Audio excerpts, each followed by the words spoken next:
আসসালামু আলাইকুম, স্বাগত জানাচ্ছি আরটিভির রাতের সংবাদে। আপনাদের সঙ্গে আছে আমি সৈয়দা সাদিয়া বেনাজির। গাজীপুরের জয়দেবপুরে তেলবাহী ও যাত্রীবাহী ট্রেনের ধাক্কায় 9টি বগি লাইনচ্যুত হয়েছে। এ সময় আহত হয়েছে 4 জন। বেলা 11টার দিকে জয়দেবপুর স্টেশনের আউটার সিগন্যালে হয় এ দুর্ঘটনা। এর প্রায় 2 ঘন্টা পর আরেকটি লাইনে ঢাকা রাজশাহী ও ঢাকা ময়মনসিংহ রেল চলাচল শুরু হয়। তবে এখনও চলছে উদ্ধার কাজ। গাজীপুর থেকে কামাল হোসেন বিপ্লব ও আজহারুল ইসলামের তথ্যছবিতে সাইয়দ মাহমুদের রিপোর্ট। ঢাকা থেকে ছেড়ে আসা তেলবাহী ট্রেনটি জয়দেবপুর স্টেশনে দাঁড়িয়েছিল। এ সময় বিপরীত দিক থেকে ছেড়ে আসা টাঙ্গাইল কমিউটার ট্রেনটি চলন্ত অবস্থায় তেলবাহী ট্রেনের সামনে সরাসরি আঘাত করে। এতে বিকট শব্দে পুরো এলাকা প্রকম্পিত হয়। জয়দেবপুর রেলওয়ে ও পুলিশ জানিয়েছে, তেলবাহী ট্রেনের 5টি এবং যাত্রীবাহী ট্রেনের 4টি বগি লাইনচ্যুত হয়েছে। এতে ট্রেনে থাকা একটি ট্যাঙ্কার থেকে তেল গড়িয়ে পড়ছে। এদিকে কমিউটার ট্রেনের আহত চালক ও তার সহকারী এবং 2 যাত্রীকে গাজীপুরের শহীদ তাজউদ্দিন আহমদ মেডিকেল কলেজে পাঠানো হয়েছে। তেলের একটা লরি ফেটে গেছে, ফেটে যে ওইখানে দাহ্য পদার্থ যেটা ডিজেল, তো দাহ্য পদার্থ সেটা বের হয়ে যাচ্ছে। আমরা আশঙ্কা করছি যদি আমরা সচেতন না থাকি এখানে যে কোনো দুর্ঘটনা ঘটতে পারে, তবে আমরা সচেতন আছি। দুর্ঘটনার প্রকৃত কারণ এখন পর্যন্ত জানা যায়নি, তবে কেউ কেউ বলছেন সিগন্যাল ম্যানের ভুলের কারণেই এমনটা হয়েছে। রেলের যে লোকগুলা তারা মূলত কাজ করার সময় মোবাইল টিপতে থাকে, এক হাতে কাজ করে আর এক হাতে মোবাইল টিপে। এই 2-3 মিনিট আসার পর এই গাড়ির লাইন হঠাৎ করে এই সোজা যাওয়ার কথা, এটা সোজা করে ডাইনে চলে গেল। ডাইনে চলে গিয়েই অ্যাক্সিডেন্ট হয়ে গেল। একটু আবার জন্য মানুষের হাজার হাজার জীবন চলে যায়, ট্রেনে বড় বড় দুর্ঘটনা হয় এই শুধু এই রেল কর্মকর্তাদের অবহেলার জন্য। গাজীপুরের জেলা প্রশাসক আবুল ফাতেহ মোহাম্মদ শফিকুল ইসলাম ঘটনাস্থল পরিদর্শন শেষে গণমাধ্যমকে জানান, এ ঘটনায় 3 সদস্যের তদন্ত কমিটি গঠন করা হয়েছে। উদ্ধার প্রক্রিয়ায় যুক্ত হয়েছে ঢাকা থেকে আসা বিশেষ ট্রেন। কারো না কারো ভুলে এটা আসলে হয়েছে। এটা টেকনিক্যাল ভুল থাকলে সেটাও আমরা ধরতে পারবো, আর যদি কারো ভুলে থাকে রেল কর্তৃপক্ষ অবশ্যই তার বিরুদ্ধে ব্যবস্থা করবে। আমরা ফায়ার সার্ভিসের মাধ্যমে ট্যাঙ্কার থেকে তেলটি অন্যত্র স্থানান্তর করার ব্যবস্থা গ্রহণ করবো, যাতে আবার নতুন করে এই তেল সংক্রান্ত কোনো দুর্ঘটনা না ঘটে। আপনারা জানেন প্রচণ্ড গরম, এই বিষয়ে আমরা লোকজনকে সরিয়ে দিচ্ছি। সাইয়দ মাহমুদ, আরটিভি। গাজীপুরে 2 ট্রেনের ধাক্কায় জয়দেবপুর রেলওয়ে জংশনের স্টেশন মাস্টার সহ 3 জনকে বরখাস্ত করা হয়েছে। বিকেলে ঘটনাস্থল পরিদর্শনের পর এ তথ্য জানান রেলের মহাপরিচালক। কার গাফিলতিতে এমন ভয়াবহ দুর্ঘটনা তা তদন্ত করতে রেলওয়ে ও জেলা প্রশাসন পৃথক 2টি তদন্ত কমিটি গঠন করেছে। বিশেষজ্ঞরা বলছেন, আধুনিক তথ্য প্রযুক্তির এই যুগে রেলের ভয়াবহ এসব দুর্ঘটনা মেনে নেওয়ার সুযোগ নেই। রিপোর্ট করছেন সুফিয়ান ফারাবি। এমন ভয়াবহ দুর্ঘটনা যেন আবারও মনে করিয়ে দিচ্ছে রেলওয়ে কর্তৃপক্ষের ভয়াবহ অব্যবস্থাপনার কথা। ট্রেনটি যাত্রীশূন্য থাকায় ব্যাপক প্রাণহানি এড়ানো সম্ভব হলেও চালকসহ আহত হয়েছেন 4 জন। অন্যথায় ভয়াবহ ট্র্যাজেডির রূপ পেত এই দুর্ঘটনা। এ দুর্ঘটনার কারণেই সারা দেশের রেলওয়েতে কিছু সময়ের ভোগান্তি তৈরি হয়। দুপুরের পর থেকে ধীরে ধীরে স্বাভাবিক হতে শুরু করে রেলের যোগাযোগ ব্যবস্থা। গাড়ি চলাচলে প্রায় ঘন্টা 2-এর মতো বন্ধ ছিল। সেক্ষেত্রে ঢাকা স্টেশনে 3টা গাড়ি বসেছিল। একটা লাইন এখন ক্লিয়ার হয়েছে, একটা লাইন দিয়ে ওই জয়দেবপুর টঙ্গী পর্যন্ত একটা সিঙ্গেল লাইন চলাচল করছে। একটা দিয়ে আসছে, একটা আসার পরে আবার এদিকে গাড়িগুলো ওদিকে পাচ্ছে। এইভাবে ট্রেন চলাচল করছে। আশা করি বিকালের মধ্যে ট্রেন চলাচল স্বাভাবিক হবে। ভয়াবহ এই অনিয়মের পেছনে দায়ীদের খুঁজে বের করতে 5 ও 3 সদস্যের তদন্ত কমিটি গঠন করেছে রেল বিভাগ ও গাজীপুর জেলা প্রশাসন। সেই সাথে জয়দেবপুর রেলওয়ে জংশনের station master Mohammad Hashem, pointman Saddam Hossain ও মোস্তাফিজুর রহমানকে সাময়িক বরখাস্ত করেছে রেলওয়ে কর্তৃপক্ষ। যে এখানে ম্যানুয়ালি কোনো হয়তো অপারেশনাল কিছু ভুল, কোথাও না কোথাও ভুল হয়েছে, কিন্তু আসলে একটা ভুল হলে যদি দুর্ঘটনা করে তাহলে প্রতিদিন দুর্ঘটনা ঘটবে। আসলে একটা ভুলে তো না, এর সঙ্গে আরও অনেকগুলো ভুল যদি একত্রিত হয় তাহলেই না একটা ঘটনা ঘটে। তার মানে যিনি ট্রেন চালাচ্ছেন তারও সচেতনতার বিষয় আছে, যিনি সুপারভাইজ করার কথা ছিল তারও দেখার বিষয় ছিল। তো এগুলো আমরা দেখতেছি যে আসলে কার কার দায়িত্ব অবহেলার জন্য অথবা অন্য কোনো কারণে ঘটনা ঘটছে কিনা। কিছুদিন পরপর রেলের মুখোমুখি সংঘর্ষের ঘটনাকে অস্বাভাবিক উল্লেখ করে এই যোগাযোগ বিশেষজ্ঞ মনে করেন পুরো রেলওয়েকে আধুনিকায়ন করতে হবে। সিগন্যাল সিস্টেম এখনও আমি বলবো প্রাগৈতিহাসিক। সেখানে এই যে সিগন্যাল অমান্য করে লাইনে ঢুকে পড়া, মুখোমুখি সংঘর্ষ হওয়া বা পয়েন্টসম্যান যিনি আপনার রেল পরিবর্তনের কাজটি করে থাকে তার দক্ষতা আছে কিনা এটা দেখভাল করার দায়িত্ব তো আমাদের কর্তৃপক্ষের।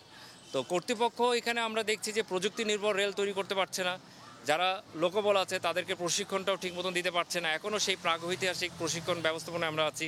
সিগন্যাল সিস্টেম একেবারেই সেকেলে। তো সেক্ষেত্রে শুধুমাত্র মাঠ পর্যায়ের যাদের ভুল আছে তাদের উপর দায়টা চাপালে হবে না।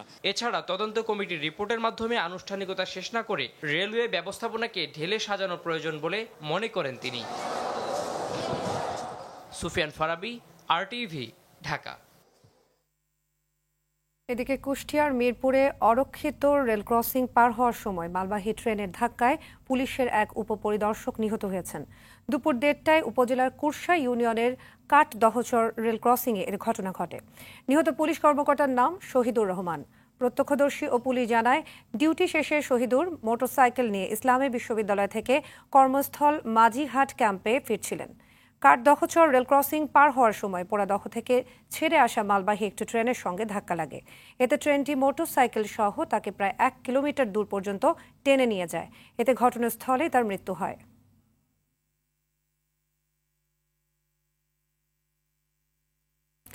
ক্ষণিকের সামান্য বৃষ্টিতে সার্বিকভাবে তাপমাত্রা কিছুটা কমলেও ভ্যাপসা গরমে বেড়েছে অস্বস্তি। আবহাওয়া অফিস জানিয়েছে, বিভিন্ন জেলার উপর দিয়ে বয়ে যাওয়া তাপপ্রবাহ থাকবে 5 মে পর্যন্ত। এরপর বৃষ্টিপাতের প্রবণতা বাড়লে কমবে তাপমাত্রা। গরমে সাধারণ মানুষের ভোগান্তি বেড়েছে। এদিকে 24 ঘন্টার পূর্বাভাসে বন্যা সতর্কীকরণ কেন্দ্র জানিয়েছে, সুরমা ও সারিগোয়াইন নদীর পানি বিপদসীমার উপর দিয়ে প্রবাহিত হচ্ছে। এয়ার বাদলের রিপোর্ট জানাচ্ছেন শাকিলা করিম। প্রায় এপ্রিল মাস জুড়েই টানা তাপ প্রবাহের পর ঢাকাসহ কয়েকটি অঞ্চলে বৃহস্পতিবার রাতে সামান্য বৃষ্টি হয়েছে। এতে সকালে কিছুটা স্বস্তির সুর ফুটে ওঠে মানুষের কণ্ঠে। রাত্রে বৃষ্টি হয়েছে, গত কয়েকদিনের তুলনায় আজকে কমফোর্ট আছে। ভবিষ্যতে যদি আরো এরকম বৃষ্টি হয় তাহলে মানুষ আরো সুন্দর এবং স্বাচ্ছন্দ্য জীবনযাপন করতে পারবে। একটা করে যদি গাছ লাগাইতো তো দেশের অবস্থানটা আরো একটু ভালো হতো। কিন্তু বেলা বাড়ার সাথে সাথে বাড়ে সূর্যের প্রখরতা, আবারও শুরু হয় ভ্যাপসা গরম। এমন অবস্থায় জীবিকার প্রয়োজনে রোদে বের হওয়া মানুষগুলো দুর্ভোগে পড়েন। শরীর একবারে অস্থির হয়ে যায়, একবারে ক্লান্ত হয়ে যায়। এক টিপ মারলে মনে হয় প্রায় আধা ঘন্টা 1 ঘন্টা বসে যায়। গরমে তো চলা যায়, নিচে থেকে তাপ উঠে, উপর থেকে তাপ। বৃষ্টি আসার পরে আনন্দ ছিল, কিন্তু আনন্দটা আবার নষ্ট হয়ে গেল অল্প বৃষ্টি হওয়ার কারণে। মেহেরপুর ও চুয়াডাঙ্গায় টানা তাপ প্রবাহে অতিষ্ঠ হয়ে উঠেছে জনজীবন। আবহাওয়া অফিস জানিয়েছে, আরো কয়েকদিন থাকবে এমন ভ্যাপসা গরম পরিস্থিতি। বর্তমান যে পরিস্থিতি বিরাজ করছে তাতে দেখা যাচ্ছে সিলেট এবং চট্টগ্রাম বিভাগ ব্যতীত দেশের অন্যান্য স্থানগুলোতে মৃদু থেকে তীব্র তাপপ্রবাহ বয়ে যাচ্ছে। এর মধ্যে রাজশাহী, পাবনা, যশোর, কুষ্টিয়া এবং চুয়াডাঙ্গা জেলার উপর দিয়ে তীব্র তাপপ্রবাহ বয়ে যাচ্ছে এবং এছাড়া অন্যান্য স্থানের উপর দিয়ে মৃদু থেকে মাঝারি ধরনের তাপপ্রবাহ বয়ে যাচ্ছে এবং এই তাপপ্রবাহটা আগামী 5 তারিখ পর্যন্ত মোটামুটি কম বেশি থাকবে। এদিকে এমন অবস্থার মধ্যে বন্যা সতর্কতা জানিয়েছে বন্যা পূর্বাভাস ও সতর্কীকরণ কেন্দ্র। সিলেটের কানাইঘাট ও সারিঘাট স্টেশনে সুরমা ও সারিগোয়াইন নদীর পানি বিপদসীমার উপর দিয়ে প্রবাহিত হচ্ছে। শাকিলা করিম, RTV, ঢাকা। শিক্ষা প্রতিষ্ঠানের ছুটি বাড়ল আরও একদিন। তীব্র তাপপ্রবাহের কারণে শনিবারও ঢাকাসহ দেশের বিভিন্ন জেলার শিক্ষা প্রতিষ্ঠান বন্ধ থাকবে বলে জানিয়েছে মন্ত্রণালয়। এক বিজ্ঞপ্তিতে বলা হয়, খুলনা ও রাজশাহী বিভাগের সব জেলা, ঢাকা বিভাগের ঢাকা ও টাঙ্গাইল, চট্টগ্রাম বিভাগের চাঁদপুর, রংপুর বিভাগের রংপুর, কুড়িগ্রাম, দিনাজপুর ও নীলফামারী জেলার সকল মাধ্যমিক বিদ্যালয়, কলেজ, মাদ্রাসা ও কারিগরি শিক্ষা প্রতিষ্ঠান শনিবার বন্ধ থাকবে। আবহাওয়ার পূর্বাভাসের ভিত্তিতে এই সিদ্ধান্ত নেওয়া হয়েছে। অন্যদিকে প্রাথমিক ও গণশিক্ষা মন্ত্রণালয় জানিয়েছে, রোববার থেকে খুলবে প্রাথমিক বিদ্যালয়। পরবর্তী নির্দেশ না দেওয়া পর্যন্ত বন্ধ থাকবে প্রাক প্রাথমিক শ্রেণীর কার্যক্রম। এছাড়া তাপপ্রবাহ সহনীয় পর্যায়ে না আসা পর্যন্ত অ্যাসেম্বলি বন্ধ থাকবে।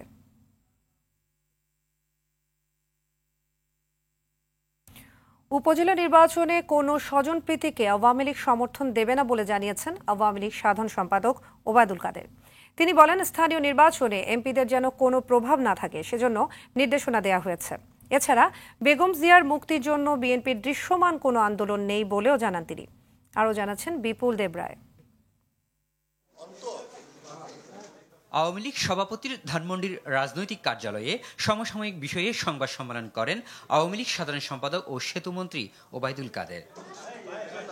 তিনি বলেন, উপজেলার নির্বাচনে কোনো স্বজনপ্রীতিকে প্রশ্রয় না দেওয়ার নির্দেশনা রয়েছে প্রধানমন্ত্রীর। তার গাইডলাইন্স অনুযায়ী আমরা আমাদের পার্টির কর্মকাণ্ড পরিচালিত করব এবং উপজেলা নির্বাচনের ব্যাপারেও আমাদের নেত্রীর সিদ্ধান্ত গাইডলাইন্স অনুযায়ী আমরা আমাদের দায়িত্ব পালন করব। রাষ্ট্র পরিচালনায় সরকার কোনো চাপ অনুভব করছে কিনা এমন প্রশ্নের জবাবে ওবায়দুল কাদের বলেন, যারা চাপ সৃষ্টি করে তারা নিজেরাই চাপে রয়েছে।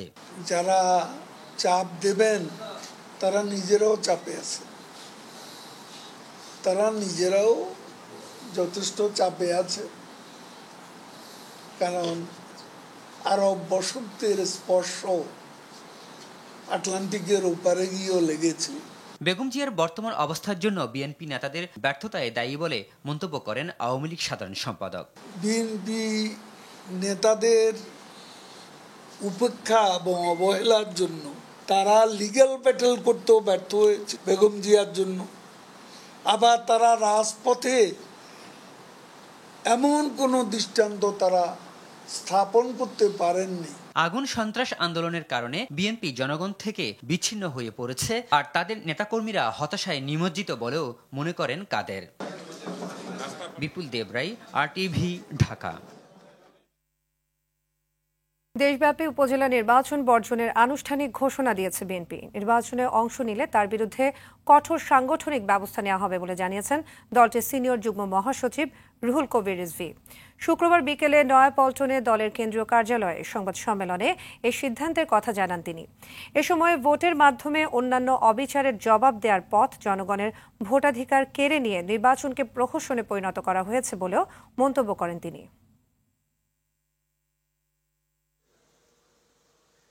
বাংলাদেশে নির্বাচন এখন বিশ্ববাসীর কাছে রীতিমতো হাস্যকর কৌতুকে পরিণত হয়েছে। কেবল জাতীয় নির্বাচন নয়, স্থানীয় সরকারের নির্বাচনগুলোকেও আমরা আর মামুদের তামাশায় রূপান্তরিত করা হয়েছে। বিশ্ব মুক্ত গণমাধ্যম দিবসে গণমাধ্যম সূচক 2024 সংস্করণ প্রকাশ করেছে রিপোর্টার্স উইথআউট বর্ডার্স। রিপোর্টে গণমাধ্যমের স্বাধীনতায় গেল বছরের চেয়ে 2 ধাপ পিছালো বাংলাদেশ। 180 দেশের মধ্যে বাংলাদেশের অবস্থান 165তম। এদিকে গণমাধ্যমের স্বাধীনতায় বৈশ্বিক সূচকে শীর্ষে নরওয়ে। বিস্তারিত বিন ইয়ামিনের রিপোর্টে।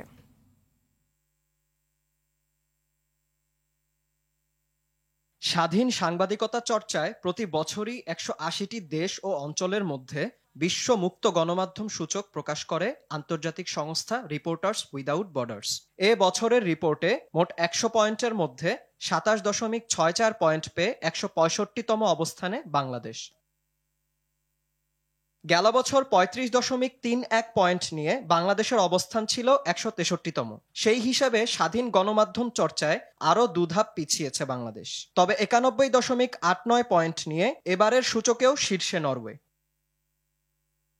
আফগানিস্তান ব্যতীত দক্ষিণ এশিয়ার সব দেশই বাংলাদেশের চেয়ে এগিয়ে। 60.52 পয়েন্ট নিয়ে দক্ষিণ এশিয়ায় এবার শীর্ষস্থানে নেপাল। এছাড়া প্রতিবেশী দেশ ভারতও 2 ধাপ এগিয়ে অবস্থান করছে 159তম স্থানে।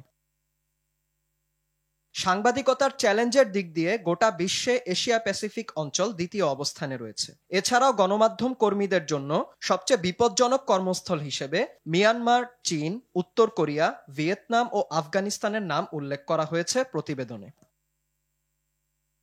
বিশ্ব মুক্ত গণমাধ্যম সূচকের মাধ্যমে বিশ্বের বিভিন্ন দেশ ও অঞ্চলের সাংবাদিকরা কতটুকু স্বাধীনভাবে দায়িত্ব পালন করেন তা যাচাই করা হয়। প্যারিস ভিত্তিক এ সংস্থাটি প্রতিটি দেশের রাজনৈতিক প্রেক্ষাপট, আইনি অবকাঠামো, অর্থনৈতিক প্রেক্ষাপট, আর্থসামাজিক অবস্থা ও নিরাপত্তা এ 5টি বিষয়ের উপর ভিত্তি করে সূচক তৈরি করে থাকে। বিন ইয়ামিন, RTV। তথ্য প্রযুক্তির যুগে সঠিক সংবাদ প্রকাশে সর্বোচ্চ গুরুত্ব দিতে হবে, পাশাপাশি সংবাদ প্রকাশের স্বাধীনতা ও নিরাপত্তা নিশ্চিত করতে হবে। বিকেলে জাতীয় প্রেস ক্লাবে বিশ্ব মুক্ত গণমাধ্যম দিবস উপলক্ষে আয়োজিত এক আলোচনা সভায় বক্তারা এসব কথা বলেন। সভায় সাংবাদিক মঞ্জুল হাসান বুলবুলের সভাপতিত্বে অনুষ্ঠানে প্রধান অতিথি হিসেবে উপস্থিত ছিলেন বাংলাদেশ প্রেস কাউন্সিলের চেয়ারম্যান বিচারপতি মোহাম্মদ নিজামুল হক নাসিম সহ অন্যান্যরা। মুরগির দামে হঠাৎ ঊর্ধ্বগতি। একদিনের ব্যবধানে কেজিতে 20 টাকা বেড়ে ব্রয়লার উঠেছে 210 টাকা আর সোনালিকা 380 টাকা। তবে সরবরাহ বাড়ায় কেজি প্রতি 2 থেকে 3 টাকা কমেছে মিনিকেট ও BR28 চালের দাম।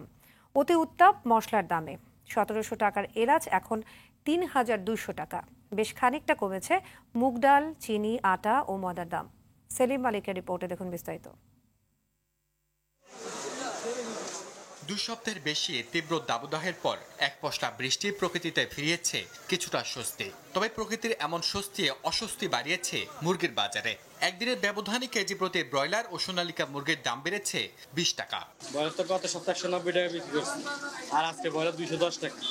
আর সোনালী মুরগি পাকিস্তানি এগুলো হলো 360 টাকা করে বেচি, 380 টাকা আজকে বেচতে। গরমে খামারের মুরগি সব ছেড়ে দিচ্ছে, কিন্তু অনেক একটু শীতের মৌসুম পড়ছে, এই কারণে অনেক একটু চাইপা ধরেছে। মৌসুমী চাল বাজারে আসায় কিছুটা কমেছে দাম। আমরা 28 চালটা বিক্রি করছি আগে 55-56 টাকা, এখন 52 থেকে 53 টাকা। তারপরে মিনিকেটটা বিক্রি করছি 72-73 টাকা, এন্ড মিনিকেটটা 68 থেকে 70 টাকা বিক্রি করতেছি। এদিকে কুরবানি ঈদের আগেই এবার দামের উত্তাপ ছড়াচ্ছে মশলা। বড় এলাচটা যেটাকে আমরা জাম্বো বলতাম 2200-2300, সেটা এখন 3500-3600 টাকা। পাশাপাশি লবঙ্গ ছিল 1150-1000, সেটা এখন 1600-1700 টাকা। তবে বেশ খানিকটা কমেছে মুগ ডাল, চিনি ও আটা ময়দার দাম। দেশি মুগ ডাল 180 আর 160, দাম কমছে আটা। 2 কেজির প্যাকেট আমরা বিক্রি করতাম আগে 120 আর 110 টাকা। খোলা চিনি ছিল 145-140, এখন 130। মৌসুমকে বৃদ্ধাঙ্গুলি দেখিয়ে আলু ও পেঁয়াজের দাম কেজিতে বেড়েছে 5 থেকে 10 টাকা। 16 বছরের ব্যবসার বয়সে এই প্রথম দেখলাম যে এই টাইমে একটা দাম, এরকম দাম আমি আর কখনো দেখিনি। এখন আলু থেকে 20 টাকা কেজি, এখন কেন আলু 50 টাকা কেজি? এটা সরকার কি দেখে? পেঁয়াজটা 40 টাকা 50 টাকা থাকার কথা। সপ্তাহের ব্যবধানে দেশি মাছের দাম বেড়েছে কেজিতে প্রায় 100 টাকা। বল কালকা কিনছি 400 টাকা কেজি, আজকে এই বল কেজি 550 টাকা কেজি। আর মাছ যেতে গেছে কাল আপনার 600 টাকা কেজি, আজকে হলো 700 টাকা কেজি। প্রতিটা মাছে 100 টাকা কেজিতে আসবে। আবার এসবের মধ্যেও কিছুটা স্বস্তি সবজির বাজারে। বেশিরভাগ সবজি বিক্রি হচ্ছে 50 থেকে 60 টাকায়। সেলিম মালিক, RTV, ঢাকা। দেশে ফের ডেঙ্গুতে মৃত্যুর ঘটনা ঘটেছে। গেল 24 ঘন্টায় ডেঙ্গুতে আক্রান্ত হয়ে মারা গেছে 3 জন। মারা যাওয়া 3 জনই ঢাকা দক্ষিণ সিটি কর্পোরেশন এলাকার। এ সময় ডেঙ্গু জ্বরে আক্রান্ত হয়ে হাসপাতালে ভর্তি হয়েছে 9 জন। এর মধ্যে বরিশাল বিভাগের 2 জন, অন্যরা ঢাকা বিভাগের। স্বাস্থ্য অধিদপ্তরের হেলথ ইমার্জেন্সি অপারেশন সেন্টার ও কন্ট্রোল রুম থেকে পাঠানো বিজ্ঞপ্তিতে এ তথ্য জানায়। মারা যাওয়া 3 জনের মধ্যে 2 জনের বয়স 51 থেকে 60 বছরের মধ্যে, 1 জনের বয়স 6 থেকে 10 বছরের মধ্যে। দেশে প্রথমবারের মতো রুচি বারবিকিউ চানাচুর আয়োজিত জমজমাট মিম ফেস্ট অনুষ্ঠিত হয়েছে। শুক্রবার রাজধানীর গুলশান তেজগাঁও লিংক রোডের আলোকি কনভেনশন সেন্টারে এই অনুষ্ঠানের আয়োজন করা হয়। মিম কালচার দেশব্যাপী ছড়িয়ে দিতে রুচি বারবিকিউ চানাচুর মিম কম্পিটিশনের আয়োজন করে। কম্পিটিশনে সারা দেশের 4000-এর বেশি মানুষ অংশগ্রহণ করে। সেখান থেকে বাছাই করে মিম তৈরি করা সেরা 15 জনকে রুচি চানাচুরের পক্ষ থেকে পুরস্কার প্রদান করা হয়।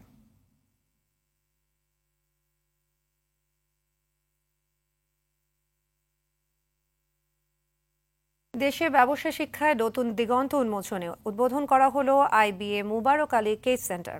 শুক্রবার সন্ধ্যায় রাজধানীর একটি হোটেলে আনুষ্ঠানিকভাবে যাত্রা শুরু করে মুবারক আলী ফাউন্ডেশন ও ঢাকা বিশ্ববিদ্যালয়ের ইনস্টিটিউট অব বিজনেস অ্যাডমিনিস্ট্রেশনের যৌথ এ উদ্যোগ। অনুষ্ঠানে মুবারক আলী ফাউন্ডেশনের প্রতিষ্ঠাতা আমরিন বশির আলী ও তানভীর আলী বলেন, IBA মুবারক আলী কেস সেন্টার প্রাসঙ্গিক ও বাস্তবসম্মত শিক্ষার পরিসর বিস্তৃতিতে আলোকবর্তিকা হিসেবে কাজ করবে। এ সময় বক্তব্য রাখেন IBA-র পরিচালক অধ্যাপক Mohammad A Momen, Harvard business publishing এডুকেশনের দক্ষিণ এশিয়া ও মধ্যপ্রাচ্যের আঞ্চলিক পরিচালক Dibyesh Mehta, Indian institute of management বেঙ্গালুরুর ডিসিশন সায়েন্সেস ফ্যাকাল্টির ডিন অধ্যাপক ইউ দীনেশ কুমার। অনুষ্ঠানে দেশের শিক্ষা ও ব্যবসা খাতের স্বনামধন্য ব্যক্তিরা উপস্থিত ছিলেন। গাজায় ইসরায়েলি বর্বরতা যখন চরমে, তখন জেগে উঠছে বিশ্ববিবেক। যুক্তরাষ্ট্র কাঁপছে ইসরায়েলি আগ্রাসন বিরোধী ছাত্র আন্দোলনে। শরিক হচ্ছে বাংলাদেশি শিক্ষার্থীরাও। বিক্ষোভকারীদের আইনের শাসন বজায় রাখার আহ্বান জানিয়েছেন প্রেসিডেন্ট জো বাইডেন। এদিকে বিক্ষোভ ছড়িয়ে পড়েছে অন্যান্য দেশও। কূটনৈতিক ও বাণিজ্যিক সম্পর্ক ছিন্ন করার তরঙ্গ আঘাত হানছে ইসরায়েলকে। বাণিজ্যিক সম্পর্ক ছিন্ন করেছে তুরস্ক, তবু থামছে না ইসরায়েল। আরও জানাচ্ছেন ফারুক হোসেন। পুলিশের ধরপাকড় সত্ত্বেও যুক্তরাষ্ট্রসহ বিভিন্ন দেশে না থেমে বরং বেড়েই চলছে ইসরায়েলি আগ্রাসন বিরোধী বিক্ষোভ। বর্তমানে যুক্তরাষ্ট্রের প্রায় 50টি বিশ্ববিদ্যালয়ে বিক্ষোভ কর্মসূচি পালন করছে শিক্ষার্থীরা। সেখান থেকে 1000-এর বেশি বিক্ষোভকারীকে আটক করা হয়েছে। যুক্তরাষ্ট্রের সীমানা পেরিয়ে আন্দোলনে নেমেছে যুক্তরাজ্য, কানাডা, ফ্রান্স, ইতালি, মিশর সহ বিভিন্ন দেশের বিশ্ববিদ্যালয় শিক্ষার্থীরাও। এদিকে ফিলিস্তিনের অবরুদ্ধ গাজা উপত্যকায় ইসরায়েলের যুদ্ধের প্রতিবাদে দেশটির সঙ্গে সব ধরনের বাণিজ্য স্থগিত করেছে তুরস্ক। গাজায় নিরবচ্ছিন্ন ও পর্যাপ্ত ত্রাণ সহায়তা প্রবেশের অনুমতি না দেওয়া পর্যন্ত এই নিষেধাজ্ঞা বলবৎ থাকবে। 7 Ekim'den bu yana তুরস্কের প্রেসিডেন্ট রিসেপ তাইয়েপ এরদোয়ান স্বৈরশাসকের মতো আচরণ করছেন বলে অভিযোগ করেছেন ইসরায়েলের পররাষ্ট্রমন্ত্রী ইসরায়েল কাদস। এক বার্তায় তিনি বলেন, এরদোয়ান তুর্কি জনগণ ও ব্যবসায়ীদের স্বার্থকে উপেক্ষা করছেন এবং আন্তর্জাতিক বাণিজ্য চুক্তি লঙ্ঘন করছেন। কূটনৈতিক সম্পর্ক ছিন্ন করার ঘোষণা দিয়েছে কলম্বিয়াও। সম্পর্ক ছিন্ন করার কথা বিবেচনা করছে আরও কিছু দেশ। এত চাপ সত্ত্বেও গাজায় ইসরায়েলি বর্বরতা থামছেই না। গেল 24 ঘন্টায় ইসরায়েলি হামলায় আরও 28 জন নিহত হয়েছে। এ নিয়ে নিহতের সংখ্যা দাঁড়ালো 34,600-তে। আহত হয়েছে 77,000-এর বেশি ফিলিস্তিনি। জাতিসংঘ বলছে, যুদ্ধ বিধ্বস্ত গাজায় ধ্বংসযজ্ঞের মাত্রা এত বেশি যে সেখানে প্রায় $40 বিলিয়ন মূল্যের পুনর্নির্মাণ কাজ করতে হবে, যা দ্বিতীয় বিশ্বযুদ্ধের পর আর কখনো দেখা যায়নি। ফারুক হোসেন, RTV। রাতের সংবাদ এ পর্যন্তই। সবশেষ সংবাদ জানতে যে কোনো মোবাইল ফোন থেকে 24141 নম্বরে ডায়াল করুন। মধ্যরাতের সংবাদ 1:15 দেখার আমন্ত্রণ রইল। ধন্যবাদ সবাইকে।